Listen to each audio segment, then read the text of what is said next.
बादल लड्ने भिडबाट आएकाहरू चप्पल घिसार्दै सिंहदरबार छिटेकाहरूले आफ्ना लादी मात्रै भरे नेपाली जनताको गरिबीलाई देखाएर आफू सम्पन्न भए यस्ता नेताहरूको विकल्प भनेको पिएचडी स्कलर होल्डर पुण्य गौतम मात्रै हुन सक्छ। त्यसकारण मलाई प्रधानमन्त्री बनाउन गरियोस् भन्ने माग राख्दछु यो संसदमा। खैर केही छैन। प्रभात लामा हुनुहुन्छ, कमेडियन र सञ्चारकर्मी, निकै मिठो आवाजको धनी पनि हुनुहुन्छ उहाँ। तपाईँले पनि धेरै ठाउँमा सुन्नुभएको होला उहाँको आवाजहरू। धेरै विज्ञापनहरूमा पनि पछिल्लो समय बज्छ र कमेडी क्षेत्रमा पछिल्लो समय उदाउँदै हुनुहुन्छ, निकै प्रगति गर्दै हुनुहुन्छ। तपाईँलाई मन परेको, तपाईँले गर्न सक्ने, आफूलाई पनि मन परेको, धेरैले मन पराउनु भएको एकजनाको क्यारिकेचरबाट सुरु गरौँ। क्यारिकेचरमा यहाँ एकदम पोख्त हुनुहुन्छ, सबैलाई थाहा छँदैछ। आज यो अझ खुल्नेछ विशेष त। अब क्यारिकेचर पछिल्लो समयमा चाहिँ एकदमै मन पराइदिनु भएको चाहिँ पुण्य गौतमको।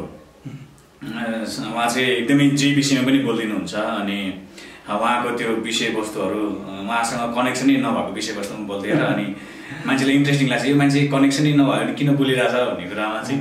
अनि पुण्य गौतमको मैले पछिल्लो समयमा गाई जात्रामा गरेँ। गाई जात्रामा चाहिँ पुण्य गौतमलाई किन लग्यो भन्दाखेरि चाहिँ अब देशमा चाहिँ सबै नेताहरू टेस्टेड भइसक्यो अनि सामाजिक सञ्जालहरूमा कहिलेकाहीँ चाहिँ फलानालाई प्रधानमन्त्री बनाउनुपर्छ, फलानालाई गृहमन्त्री बनाउनुपर्छ भन्ने एउटा बन्छ नि। अनि यो सामाजिक सोसल मिडियामा भाइरल भएका मान्छेहरू चाहिँ किन प्रधानमन्त्री नबन्ने, मन्त्री किन नबन्ने भनेर तिनीहरूलाई चाहिँ मैले गाई जात्रामा ब्याङ्केसहरू चाहिँ लगिदिएको थिएँ कि त्यो संसद भवनमा। अनि त्यसमा चाहिँ पुण्य गौतमले साह्रै धेरैले मन पराउनु भएको थियो। बादल लड्ने भिडबाट आएकाहरू चप्पल घिसार्दै सिंहदरबार छिटेकाहरूले आफ्ना लादी मात्रै भरे नेपाली जनताको गरिबीलाई देखाएर आफू सम्पन्न भए यस्ता नेताहरूको विकल्प भनेको पिएचडी स्कलर होल्डर पुण्य गौतम मात्रै हुन सक्छ। त्यसकारण मलाई प्रधानमन्त्री बनाउन गरियोस् भन्ने माग राख्दछु यो संसदमा। खैर केही छैन। कति मेहनत गर्नुपर्छ ठ्याक्कै आवाज निकाल्न, उहाँको हाउभाउ क्याच गर्नलाई? यो मेहनत भनेको चाहिँ कस्तो हुन्छ भने कुनै चाहिँ फ्याट्टै आइदिन्छ, त्यो कुनै चाहिँ फ्याट्टै आउँदैन। जस्तै कि यो पनि पुण्य गौतमको पनि हाम्रो अरू साथीहरूले गर्नुहुन्थ्यो। मलाई त्यति खासमा ठ्याक्कै नोटिस भएको यसको क्यारिकेचर गर्नुपर्छ भन्ने थिएन। अनि साथीहरूले गर्नु भएपछि चाहिँ अनि म पनि किन ट्राई नगर्ने भनेर पहिला अनि गरेँ। त्यसपछि अर्कै भयो। हुँदै गर्दाखेरि चाहिँ त्यो जब त्यो प्र्याक्टिस गर्दै जाँदा चाहिँ अनि एक दिन चाहिँ म एउटा प्रेस मिटमा भेट भएको थियो। प्रेस मिटमा साथीहरूसँग कुराकानी गरेर जिस्किँदै थिएँ। खैर केही छैन या सोध्नुहोस् है भनेको थियो नि। ल पुण्य गौतम ठ्याक्कै मिले त भन्ने भन्यो क्या। अनि पुण्य दाईलाई चाहिँ अनि त्यहाँ चाहिँ हाम्रो दाई डब्बु दाईले चाहिँ सञ्चारकर्मी हुनुहुन्छ, उहाँले फोन लगाइदिनु भयो। अनि उहाँलाई जिस्काउनु भनेर उहाँकै आवाजमा मैले प्याक गरेँ। पुण्यजी कहाँ आउनुहुन्छ, आउनुहोस् नामनगरतिर चिया खाऊ, पानी खाऊ, बसौँ न एकछिन भेटघाट गरौँ न। खैर केही छैन भनेको उहाँलाई पनि झुक्किनु भएछ। अनि त्यहाँबाट चाहिँ अनि ऱ्यान्डमली अब यो मिलेछ भन्ने कुरा भएपछि अनि सुरु गरेँ।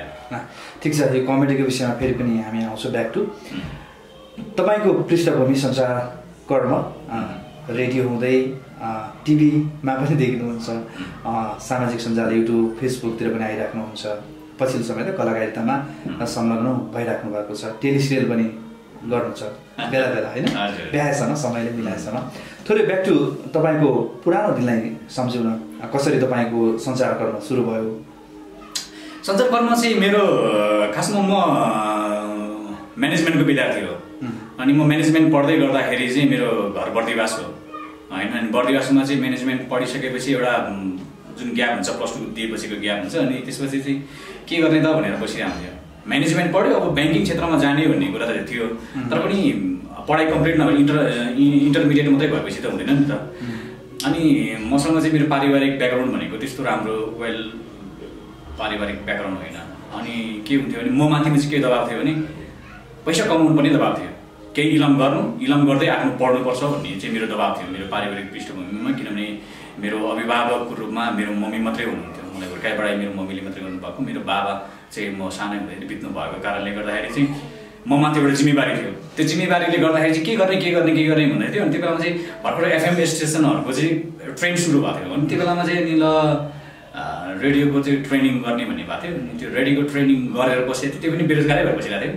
अनि एकचोटि चाहिँ एकजना दाइले चाहिँ म यसो हाँसी मजाक गर्थेँ अनि त्यो बेलामा माग्ने दाई अनि को क्यारेक्टर त्यसका बाजे लाट्टाले हानिन्छु भन्ने यस्तो मिमिक्री गरेको हुन्छ नि त्यो फन्नी बन्ने हुन्छ क्या त्यो फन्नी बन्ने भएर गरेको थिएँ अनि दाइहरूले आइज नि त एउटा विज्ञापन बोल्दै भन्नुभयो अनि विज्ञापनमा गएर त्यो आवाज चाहिएको थियो त्यो त आउट अफ भ्यालीमा चाहिँ प्रायः जस्तो विज्ञापनहरू बनाउँदाखेरि चाहिँ त्यस्तो सेलिब्रेटीहरूको आवाजलाई त्यो खासमा चाहिँ इलिगल हो तर पनि एउटा इन्ट्रेस्टिङ बनाउनलाई विज्ञापनमा त्यसको लागि बोलाउनु भएको थियो अनि पछि मलाई तिमीले उसको पनि ट्रेनिङ पनि लिएर रहेछौ तिमीले एउटा तामाङ भाषाको समाचार भनिदेऊ न भन्ने हुन्थ्यो भन्नुभयो मलाई समावेशी भन्ने त्यो ट्रेन सुरु भएको थियो वैश्विक सेटिङको आन्दोलनपछि अनि त्यो भएको कारणले ल भनेपछि तामाङ भाषाको मलाई खासमा म तराईमा हुर्केर म तामाङको छोरो भएको नि त्यहाँको कल्चरले त्यो सोसाइटीले मलाई तामाङ बोल्नु दिएन मेरो अलिकति तामाङ विक थियो तर मैले तामाङ भाषाको रेडियो नेपालको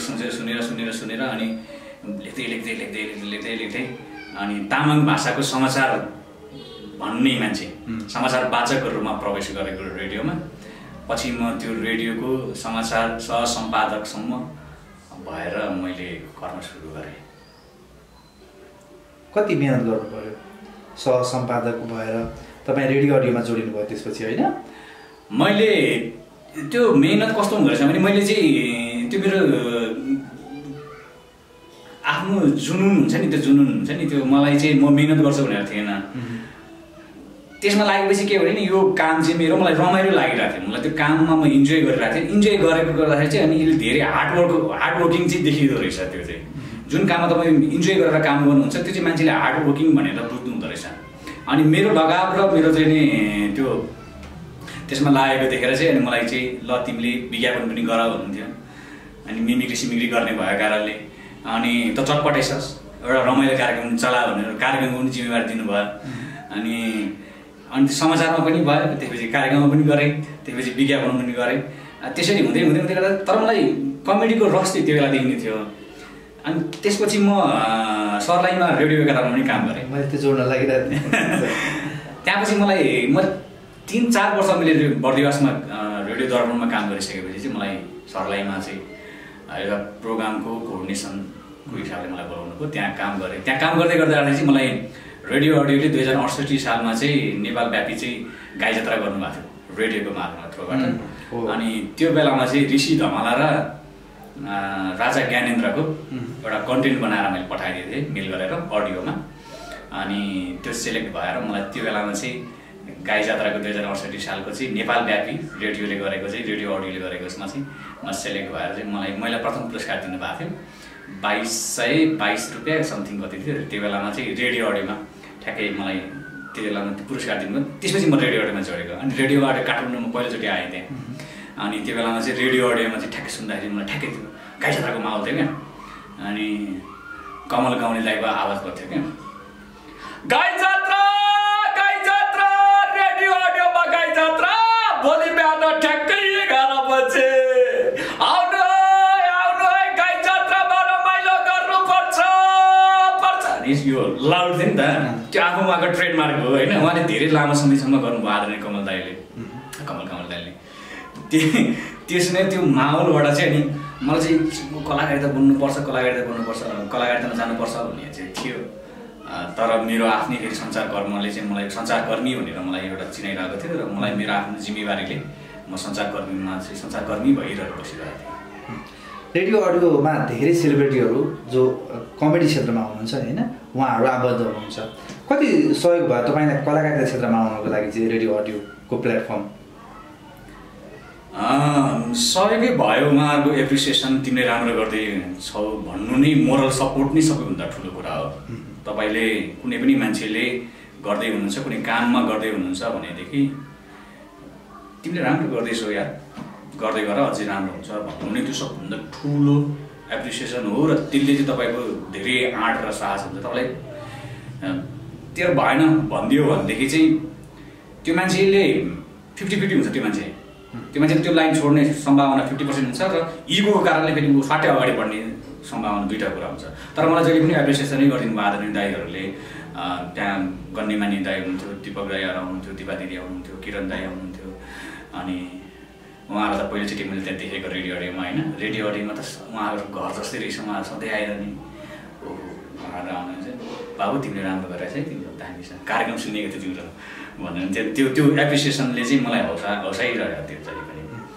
अहिले चाहिँ किन तपाईँ ठ्याक्क यो रेडियो टेलिभिजनतिर हुनु न हुन त सोको माध्यमबाट हुनुहुन्छ जो तपाईँसँग प्रत्यक्ष जोडिनुहुन्थ्यो फोन कलबाट कार्यक्रमबाट रेडियो कर्म चाहिँ ठ्याक्क किन छोड्नु बिचमा युट्युबमा चाहिँ हुनुहुन्छ तपाईँ? रेडियो कर्ममा मैले लगभग 7-8 वर्षदेखि काम गरेँ। मैले हेटौडामा पनि 3-4 वर्ष नै काम गरेँ होइन। अनि त्यो कारणले गर्दाखेरि मलाई लामो समय पछिल्लो समयमा त्यो मैले 7-8 वर्ष काम गरिसक्दाखेरि चाहिँ ट्रेन्डहरू चेन्ज भयो होइन। जस्तै कि फेसबुक आयो, फेसबुकमा त तपाईँको हरेक समय चाहिँ समाचारहरू ब्याक टु ब्याक आइहाल्ने। गीत सुन्नको लागि हाम्रो पहिलाको समयमा चाहिँ रेडियो नै भर पर्नु पर्थ्यो अथवा मोबाइलको मेमोरी कार्डमा सुन्ने समय थियो। रेडियो भएपछि मेमोरी कार्डमा गीत एभाइलेबल हुन थाल्यो। मेमोरी कार्डमा पछि पनि युट्युबमा फेरि सहज हुन थाल्यो। मान्छे गीत सुन्नको लागि रेडियो सुन्थ्यो पहिला होइन। अनि केही इन्फर्मेसनको लागि रेडियो सुन्थ्यो। त्यो इन्फर्मेसन फेसबुकले दियो र गीतहरू युट्युबले दियो भनेपछि बिस्तारै रेडियोको मा बनाउने कार्यक्रमहरू पनि खासै त्यति नयाँ पनि बन्न अलिक कम भयो। त्यो कारणले गर्दाखेरि अब नयाँ प्लेटफर्ममा जाउँ भन्ने लाग्यो। अनि मलाई रेडियो अडियोमा आइसकेपछि मैले फर्सी नेटवर्कमा चाहिँ मलाई इन्टरभ्यू पनि गर्ने मैले धेरै गरेको छु होइन। त्यसमा मलाई धेरैले मन पराइदिनु भयो। तपाईँको प्रश्न सोध्ने शैली स्टाइल राम्रो छ भनेर एप्रिसिएसन गरिदिनु भयो। कतिले हुँदैन तेरो भएन पनि भन्नुभयो। त्यो दुइटालाई मैले मनन गरेर म युट्युबमा मलाई रस बस्यो र त्यसपछि मेरो सम्बन्ध भएपछि मैले युट्युबमा त्यसपछि चाहिँ युट्युब जर्नलिजम पनि मैले सुरु गरेको त्यसपछि। युट्युबसँगै अरू सोहरू पनि गरिराख्नु भएको छ। के छ तपाईँको नयाँ प्रोजेक्ट चाहिँ के आउँदैछ? अब भर्खरै गाई जात्रा 78 सालको गाई जात्रा ब्रान्डवर्थले गर्यो। अनि त्यसपछि गएर मनोज गजरेल दाइले अनि राजा राजेन्द्र दाइले त्यहाँ गर भन्नुभयो। मनोज गजरेल दाइले मलाई किसिमको प्लेटफर्म दिनुभयो। अनि त्यहाँ गएर मैले भर्खरै गरेँ। त्यो मेरो लकिली सुभाष चन्द्र नेवाङ अनि त्यसपछि गएर राजेन्द्र खड्गी त्यसपछि पुण्य गौतम अनि कलौटे यो भाइरल व्यक्तिहरूलाई चाहिँ संसद भवनमा छिराएको कन्टेन्टलाई जुन किसिमले एप्रिसिएसन गरिदिनु भएको छ, माया गरिदिनु भयो। त्यो पछि अब हाम्रो लास्ट टाइम हामीले नेपाली कमेडी सो पनि गऱ्यौँ। अनि त्यो सानसानै बजेटमा ठिकैको बजेटमा गरेका थियौँ। त्यो जनता टेलिभिजनबाट गरेका थियौँ। त्यसको कन्टिन्युटी हामीले अर्को सो निकाल्दैछौँ।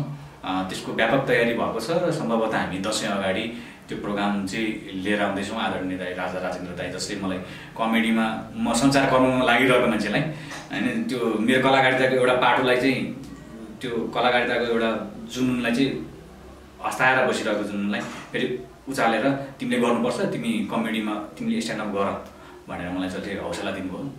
दाइले मलाई त्यो चान्स दिनुभएको थियो लास्ट टाइम नेपाली कमेडी सोमा। त्यसैको कन्टिन्युटी हामीले ल्याउँदैछौँ। त्यो टिम मिलेर त्यसको तयारी व्यापकै छ। आशा छ हँसाउन सक्छौँ कि जस्तो लाग्छ मलाई। कस्तो खालको हुन्छ? सेम त्यो जनता टेलिभिजनमा गरेको टाइप्सको हुन्छ कि केही चेन्जेसहरू आउने? हामीले केही चेन्ज गर्ने छ। किनभने लास्ट टाइम जनता टेलिभिजनमा गर्दा चाहिँ तिमीहरूको चाहिँ नि एकदमै सटरमा गरे जस्तो होइन, तिमीहरूको चाहिँ नि त्यो के पैसै नभएर गरेको तिमीहरूको रहर मात्रै पुरा गर्ने खालको गरिस् भनेर चाहिँ नि दर्शकहरूको फिडब्याक थियो। त्यो फिडब्याकलाई मध्यनजर गर्दै केही प्रायोजकहरू पनि जोडिनु भएको छ र अलिक ठुलो स्केलमा हामीले एउटा चाहिँ इन्टरटेनमेन्ट भयो। प्रतिस्पर्धाको चाहिँ कमेडी च्याम्पियनमा छँदैछ होइन। प्रतिस्पर्धाको एउटा रूप छ त्यहाँनिर कमेडी च्याम्पियन भने प्रतिस्पर्धा बाहेक पनि एउटा इन्टरटेनमेन्ट प्रोग्राम गरौँ न त स्ट्यान्डअपमै। स्ट्यान्डअप र सँगसँगै अरू कमेडीमा के खेल्न सकिन्छ भनेर त्यो विषयको वर्कआउट गरेर त्यो तयारी गर्दैछौँ हामी। हस्, तपाईँको पनि कमेडी यात्रा अझ सुखमय होस्, धेरै दर्शकलाई हँसाउन सक्नुहोस्, हामी यही कामना गर्छौँ। समय साथका लागि धेरै धेरै धन्यवाद। जाँदा जाँदै हामी एउटा कमेडी तपाईँको क्यारिकेचर सुनेर छुट्टिन्छौँ। क्यारिकेचर अलिअलि गरिहाल्यो अघि नै होइन। तपाईँसँग क्यारिकेचरको के कमी होला र? हामी पनि गएको थियौँ नि त गोर्खामा। त्यो बेलामा राजेश दाईसँग एउटा मिमिक्री गर्थ्यो जुन एकदमै रचाइएको थियो। त्यो चाहिँ हामी एउटा गोर्खामा जाने बेलामा राजदाईको एउटा विद्यालय हस्तान्तरण कार्यक्रममा रमाइलो गर्ने बेलामा चाहिँ मैले रमाइलो गरेको थिएँ। ऋषि धमलाई राजदाईको कन्भर्सेसन राखेको थिएँ मैले त्यो बेलाको। ऋषि धमले भने छ नि राजेशजी बिहे त गर्नुभयो, अब भन्नुहोस् बच्चा कहिले जन्माउनुहुन्छ 10 वर्ष 20 वर्ष 25 वर्ष कति वर्ष लाग्छ अनि राज दाइले भन्छ राज दाइ चाहिँ सेभेज एन्सर दिने ऋषिजी बच्चा जन्माउनुलाई 20 वर्ष 25 वर्ष होइन सिर्फ 9 महिना भए पुग्छ त्यो एउटा लाइन थियो त्यो मन परेको थियो अब यस्तै चाहिँ कमेडी भनेको चाहिँ एउटा सेटमा बाँधेको हुन्छ त्यो ठ्याक्कै त्यो सरर आउँदाखेरि चाहिँ मजाले हाँस उठ्छ रमाइलो लाग्छ त्यो कुरा हुन्छ अनि त्यस्तै छ अब अरू मैले के भन्नु होइन अब हाम्रो नयाँ सो आउँदैछ नयाँ सोलाई माया गरिदिनु होला अनि जहाँसम्म तपाईँहरूलाई खुसी राख्ने हँसाउने जमर्को हामी कोसिस गर्नेछौँ र त्यो सो अभियसली राम्रो हुनेछ तपाईँले त्यो साथ सपोर्ट गर्नुभएको खण्डमा र कमेडी च्याम्पियनको नयाँ नयाँ प्रतिभाहरूलाई तपाईँले मन पराइदिनुहुन्छ होला जस्तो लाग्छ र thank you so much Manish Karki म काका भन्छु मलाई मनिष कार्की नाम लिन अप्ठ्यारो लाग्छ मैले अरू नम्बर हुन्छ मैले काका चाहिँ विशेष गरेर किन हुन्छ भने काका चाहिँ बोल्न सजिलो साइनो लाउनुलाई अनि अर्को चाहिँ काका भनेको चाहिँ छोराछोरीको साइनो लगाएको अहिलेदेखि नै छोराछोरीको काका त हो नि हाम्रो गाउँतिरको टिपिकल त्यो भएको कारणले मलाई यहाँ निम्त्याइदिनु भयो मेरो 2 शब्द राख्नको लागि तपाईँले अपर्च्युनिटी दिनुभयो त्यो सम्झन त्यो लायकको सम्झिनु भयो त्यसको लागि विशेष आभार मलाई जति पनि माया गरिदिनु भएको छ च्याम्पियनमा तैँले राम्रो गरिनस् भनेर गाली गर्नुभएको छ त्यो भनेको मलाई माया गरेर गर्नुभएको तैँले राम्रो गर्छस् अपेक्षा थियो र तैँले राम्रो गरिदिनुहोस् भन्ने कुरा हो कहिलेकाहीँ समय पनि गलत चल्दिएको हुनसक्छ र मैले पनि आफ्नो तयारी राम्रो गरेको नगरेको हुनसक्छ त्यस कारणले माया गर्दै गर्नुहोस् तपाईँहरूको माझमा हामी अझै पनि रमाइलो गर्नलाई प्रयास गरिरहनेछौँ थ्याङ्क यू सो मच